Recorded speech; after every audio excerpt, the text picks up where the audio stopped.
रखें, मूल बंधन तक लगा रहे।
श्वास को पूर्णतः खाली करते हुए वापस आ जाएं।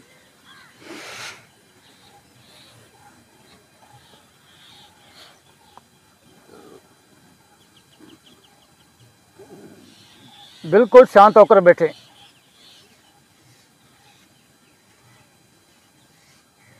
कपाल भाती प्राणायाम के प्रभाव को महसूस करें।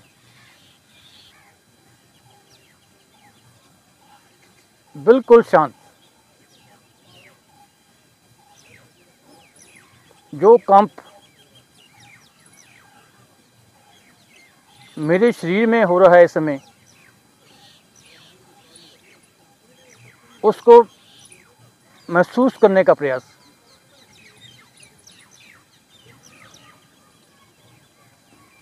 जो संवेदना, जो कंप मेरे मस्तक में हो रहा है इस समय, उसको अनुभूत करने का प्रयास।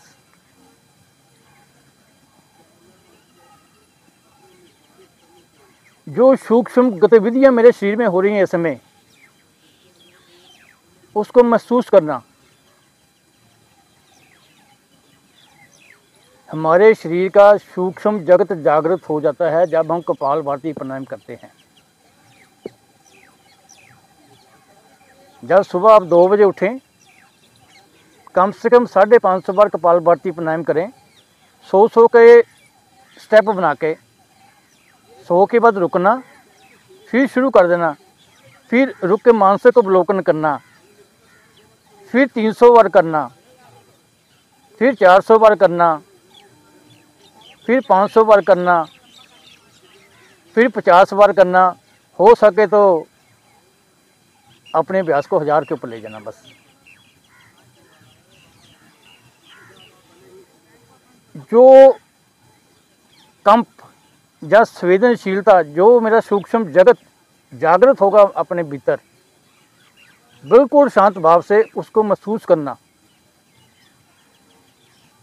ऋषिकेश में जब शिविर लगते हैं तो हमारा खुद का अनुभव है, 1-1 घंटा कपालभाति प्राणायाम करने के बाद ध्यान में उतारा जाता है।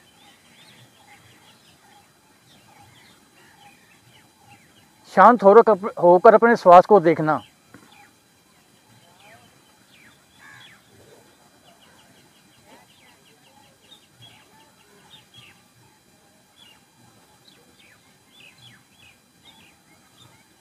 हर एक श्वास जो मेरे भीतर जा रही है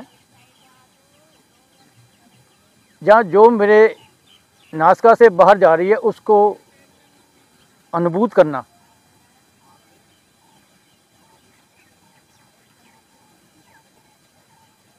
मेरे अंदर श्वास गई, अनुभव किया, फिर श्वास बाहर गई।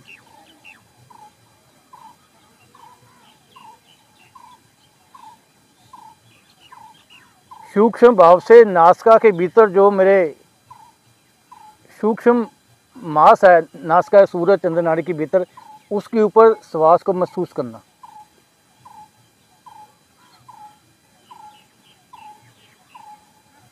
बालों के नोक के ऊपर श्वास के स्पर्श को महसूस करना।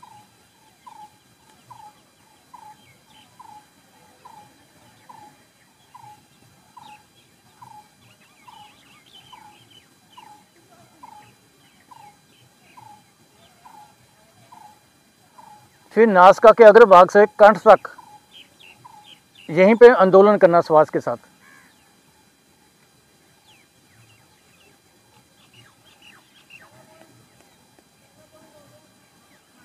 आंखें बंद, ध्यान श्वास के ऊपर, यहीं आंदोलन करना।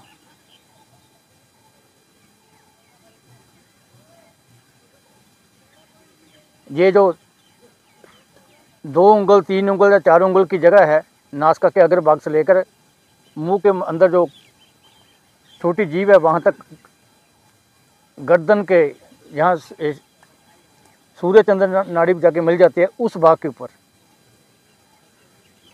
फिर श्वास को छोटी से छोटी करते जाना है, जहाँ तक श्वास अनुभव हो आ रही है और जा रही है बस।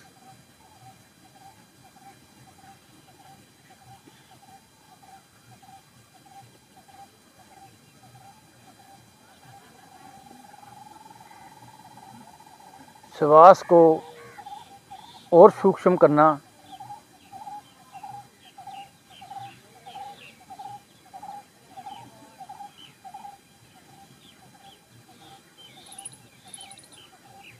इतनी सूक्ष्म करना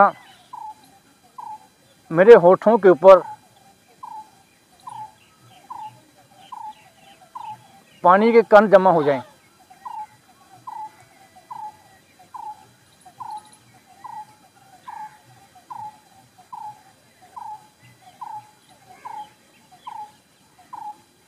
इतना सूक्ष्म करना, यदि मेरे नाक के आगे कोई पंख पड़ा है वो हिले भी ना बस।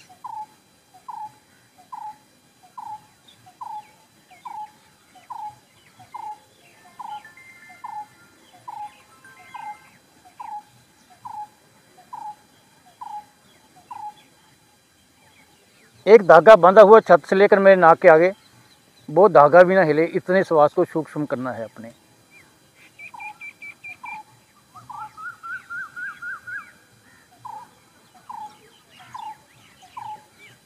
श्वास मेरी मर जाए,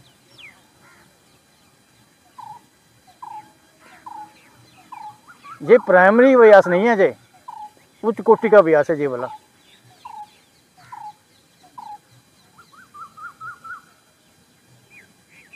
मैं जिन शब्दों के साथ उलझा हूँ, मैं जाप करता हूँ मंत्रों का, मंत्र भी खत्म हो जाए मेरे।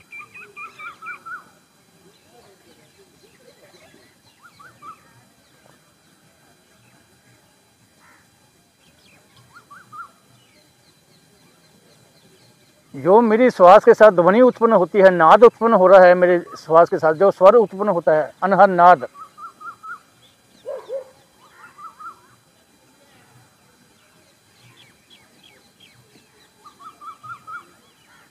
वो भी खत्म हो जाए। जप्पा भी मरे, अजप्पा भी मर जाए, मेरी श्वास भी मर जाए, इस अवस्था तक अपने आप को लेके जाना।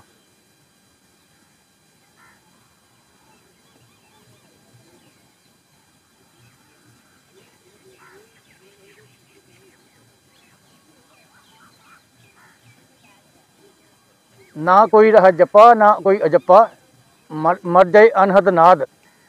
ये सभी चीज़ें खत्म हो जाती हैं। कोई नाद नहीं है, कोई जाप नहीं है, कंठ के नीचे मेरा शरीर भी नहीं है, इस बस एक संवेदना है बस मस्तक के भीतर, और कुछ भी नहीं है। सूक्ष्म जगत जागृत होता है धीरे धीरे, जब हम अभ्यास बढ़ाते बढ़ाते बढ़ाते इस अवस्था को ग्रहण करते हैं।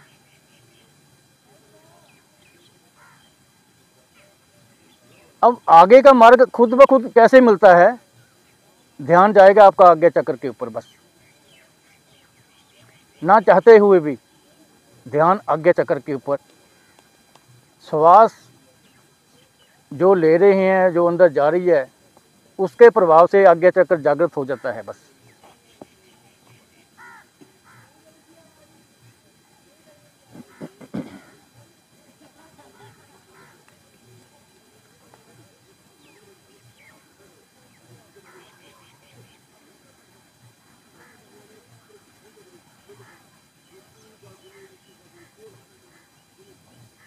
आज्ञा चक्र के ऊपर संपंदन का महसूस करें, कुछ कुछ होता हुआ।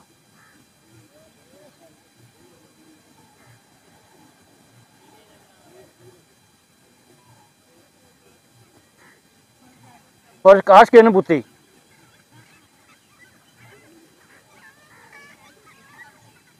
एक जोत जगती हुई, ये निर्भर करता है आपके अभ्यास के ऊपर भी, आपको कौन सा रंग दिखाई देता है।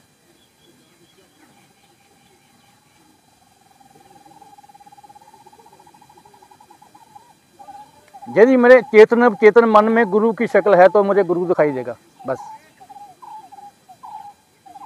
यदि मेरे चेतन में घंटों की आवाज़ है तो घंटे ही सुनाई देंगे आपको। मेरे मस्तक में जो घुस गया है भी, हजारों सूर्य का प्रकाश दिखाई देगा तो वो दिखाई देगा। जो आपके अंदर है ना, वो आपको यहाँ अनुभूतियाँ होनी शुरू हो जाती हैं बस।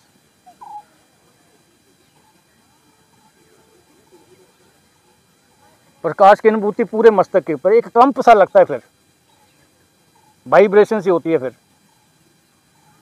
पूरे मुखमंडल के ऊपर। नीचे वाला शरीर सुन।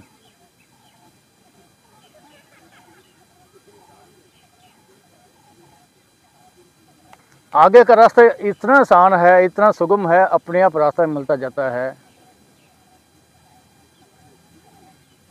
गुरु आपका आपके बीच बैठा है, जो है आपकी आत्मा, जो परमात्मा का एक अंश है बस।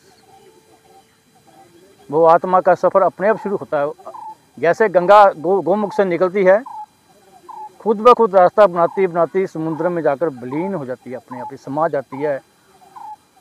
फिर पता नहीं लगता अभी बूंद सागर में समा गई या सागर बूंद में समा गया। फिर पानी रे पानी तेरा रंग कैसा जिसमें मिलाए उस जैसा। गंगा भी समुद्र है, समुद्र भी गंगा ही होगी। फिर मुख के दाएं ओर कंप को महसूस करें, वाइब्रेशन सी कंप लगता हुआ। बाईं ओर यदि कानों के भीतर सांसा की आवाज आती है, कानों के पर्दे हिलते हैं, घबराना नहीं है। ये घबराने का, डरने का मार्ग नहीं, कुछ नहीं होता। ध्यान में आता कोई भी आदमी मरा नहीं है, एक कट सत्य है ये भी। कानों के पर्दे भी हिलने लग जाते हैं। फिर चूटरी ग्लैंड अपने आप ही जागृत होता है। कुछ भी नहीं करना, मार्ग खुद ब खुद मिलता जाता है।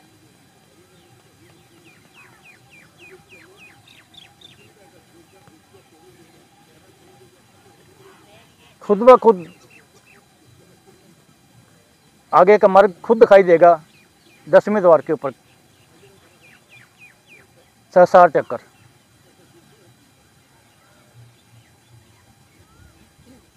इतना सहज और सुगम मार्ग है, मेरा ख्याल तो बाज़ार जाना भी मुश्किल है।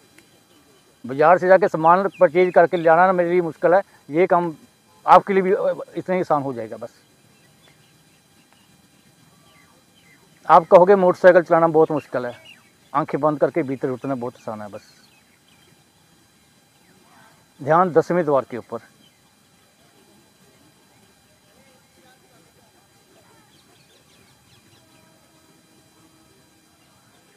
सूक्ष्म जगत आपका जागृत हो जाता है इस अवस्था में आके।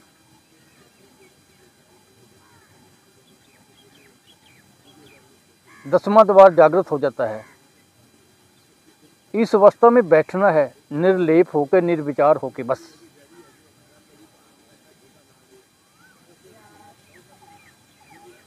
अगर आप ठीक कर रहे हैं, जब रोज अभ्यास करेंगे, रोज अभ्यास करें,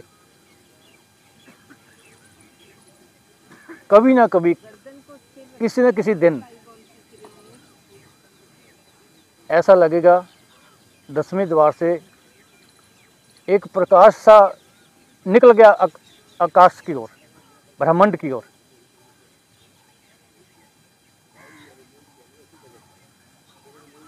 एक ज्योत सी निकल गई मेरे अंदर से।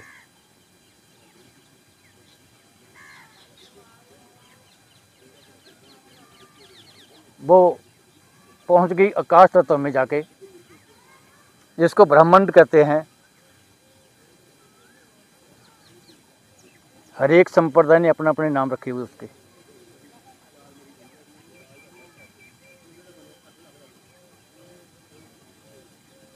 वो ज्योत आकाश में जाके, ब्रह्मांड में जाके, यानी कि एक पंख की बनती दाएं बाएं ऊपर नीचे घूमती हुई है, फिर दिखाई देती है तीसरे नेत्र से। कभी वो प्रकाश बिंदु ऊपर की ओर जा रहा है, कभी नीचे की ओर आ रहा है, कभी दाएं बाएं। जुड़ गए हो आप उसके साथ। वो है आपकी आत्मा, आपका आत्म तत्व, उस अकाल पुरख का एक अंश।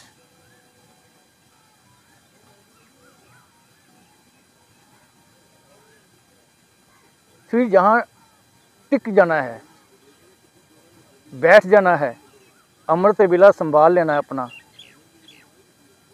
अपने अभ्यास को 1 घंटा 2 घंटे बढ़ाना है।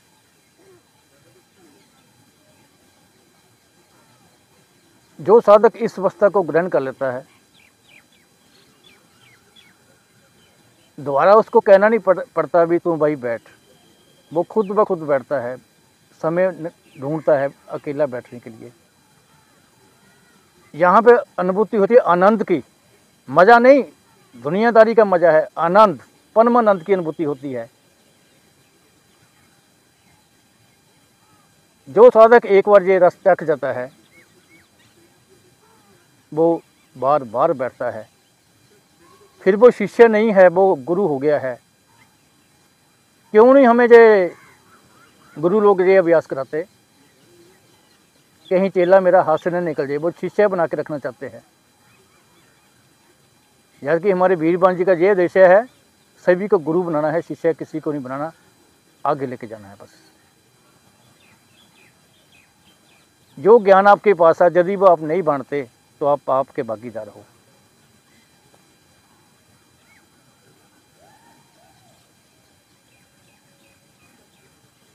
बस जुड़ जाएं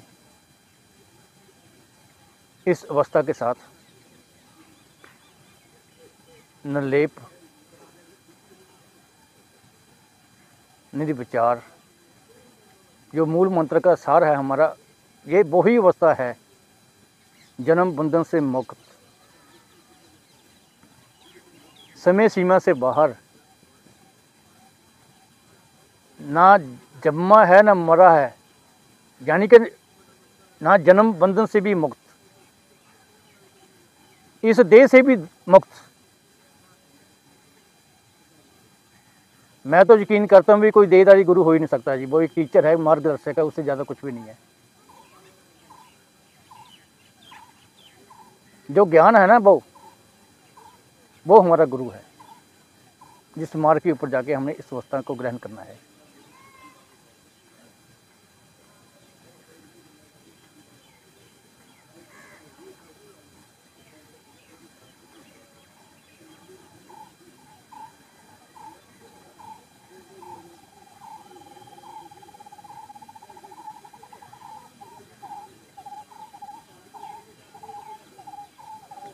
मन भटकता तो पक्षी की आवाज़ के साथ जुड़ जाएं बस।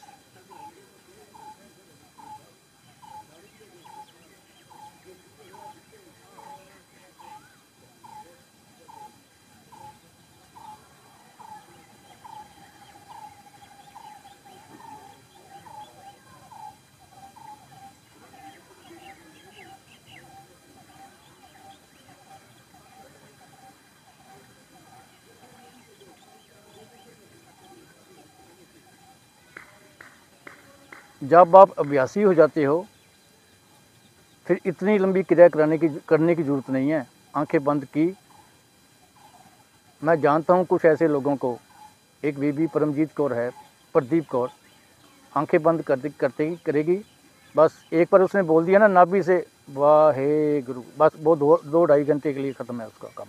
बस इतना एक क्षण भर का काम है, उस परम सत्ता के साथ जुड़ना। लेकिन कामी क्रोधी लालची से भक्ति ना होए, भक्ति करे कोई सूरमा, जात वरण कुल खोए। जो लोभ में लिप्त है, पैसे के पीछे भाग रहा है, कोठियों के पीछे भाग रहा है, उसे ध्यान नहीं होगा जी, लाख पखंड वो करता रहे। हाय मेरे पोते, बस उलझे रहो पोतों के साथ ही। ये ईंट पत्थर के जो मकान बनाते हैं ना, यहीं छोड़ के जाने पड़ेंगे।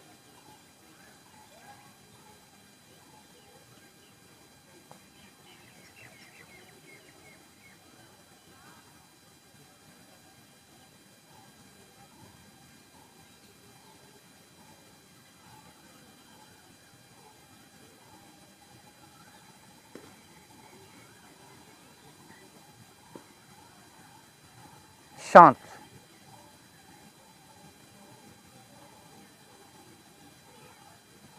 धीरे धीरे प्रवेश कर जाएं अपने शरीर में। जो आते जाते हैं डेली, उनके लिए मुश्किल नहीं है, नए साधकों को एक कंप लग सकता है।